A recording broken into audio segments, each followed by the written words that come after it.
ഫൈനലിലെ ആവേശ പോരാട്ടവും കിരീടധാരണവും നമ്മൾ കണ്ടു കഴിഞ്ഞു.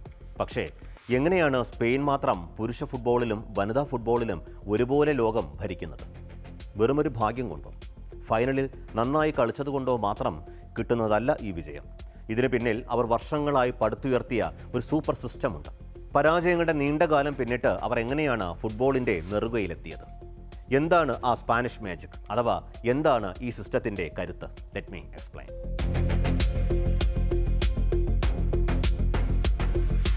ആദ്യത്തെ രഹസ്യം അവരുടെ കളി രീതി തന്നെയാണ്.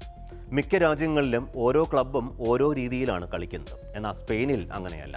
9 വയസ്സുള്ള ഒരു കുട്ടി അക്കാദമിയിൽ ചേരുമ്പോൾ മുതൽ അവരെ ഒരു കാര്യം മാത്രമേ പഠിപ്പിക്കൂ: പന്ത് കയ്യിൽ വയ്ക്കുക, കൃത്യമായി പാസ് ചെയ്യുക, ക്ഷമയോടെ കാത്തിരുന്ന് ഗോളടിക്കുക. പഴയ മന്ദഗതിയിലുള്ള ടിക്കി ടാക്ക ശൈലിയിൽ നിന്ന് കൂടുതൽ വേഗത്തിൽ ആക്രമണം നടത്തുന്ന രീതിയിലേക്ക് അവർ ഈ ബ്ലൂ പ്രിൻ്റ് അപ്ഗ്രേഡ് ചെയ്തു. ഇത് ചെറുപ്പം മുതലേ രക്തത്തിൽ അലിഞ്ഞു ചേരുന്നതുകൊണ്ട് ഇവർ നാഷണൽ ടീമിലെത്തുമ്പോൾ ആർക്കും പ്രത്യേകം കളി പഠിപ്പിച്ചു കൊടുക്കേണ്ടി വരുന്നില്ല. എല്ലാവർക്കും ഒരേ ചിന്തയാണ്, ഒരേ ശൈലിയാണ്. രണ്ടാമത്തെ കാരണം അവരുടെ ലോകോത്തര അക്കാദമികളാണ്, പ്രത്യേകിച്ച് ബാഴ്സലോണയുടെ പ്രശസ്തമായ ലാ മാസിയ. മറ്റു പല വമ്പൻ ടീമുകളും കോടികൾ കൊടുത്ത് പുറത്തുനിന്ന് കളിക്കാരെ വാങ്ങുമ്പോൾ സ്പെയിൻ സ്വന്തമായി കുട്ടികളെ വളർത്തിയെടുക്കുന്നു. മറ്റൊരു പ്രധാന കാര്യം, 2021 പെൺകുട്ടികൾക്കായും ലാ മാസിയ വാതിലുകൾ തുറന്നു. ഇന്ന് ലോകത്തെ വിറപ്പിക്കുന്ന ലമീൻ യമാലും വനിതാ ഫുട്ബോളിലെ റാണിയായ ഐറ്റാന ബൊൻമറ്റിയുമൊക്കെ ഈ ഫാക്ടറിയിൽ നിന്ന് ഇറങ്ങിയവരാണ്. ചെറുപ്പം മുതലേ ഒന്നിച്ച് കളിച്ച് വളർന്നതുകൊണ്ട് കളിക്കാർക്കിടയിലെ ബോണ്ടിങ് വേറൊരു ലെവലാണ്.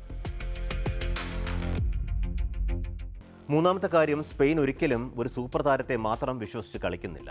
മെസ്സിയോ റൊണാൾഡോയോ എംബാപ്പയോ പോലെ ഒരു വ്യക്തിയെ മാത്രം ആശ്രയിച്ചല്ല അവർ ഇറങ്ങുന്നത്. 11 പേരും ഒരുപോലെ, ഒരു മെഷീൻ പോലെ പ്രവർത്തിക്കുന്നു. ഏതെങ്കിലും ഒരു പ്രധാന കളിക്കാരന് പരിക്കേറ്റാൽ പോലും സ്പെയിനിൻ്റെ കളി മാറില്ല. കാരണം പകരം വരുന്ന ആൾക്കും സിസ്റ്റം കൃത്യമായി അറിയാം. ഇതുകൂടാതെ കുട്ടികളെ പരിശീലിപ്പിച്ച അതേ കോച്ചുമാർ തന്നെയാണ് പിന്നീട് സീനിയർ ടീമിലേക്കും വരുന്നത്.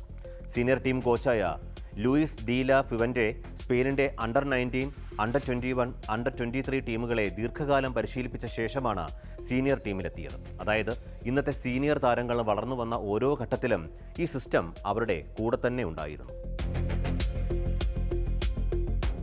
ചുരുക്കത്തിൽ പറഞ്ഞാൽ സ്പെയിനിൻ്റെ ഈ വിജയങ്ങൾ യാദൃശ്ചികമായി സംഭവിച്ചതല്ല. താഴെത്തട്ടിൽ നിന്ന് വർഷങ്ങളെടുത്ത് അവർ ഉണ്ടാക്കിയെടുത്ത കൃത്യമായ പ്ലാനിങ്ങിൻ്റെ ഫലമാണ്. ഇനി ഏത് രാജ്യം ഫുട്ബോൾ ലോകം ഭരിക്കാൻ വന്നാലും സ്പെയിനിൻ്റെ ഈ ഫോർമുല പഠിക്കാതെ അവർക്ക് മുന്നോട്ട് പോകാനാവില്ല.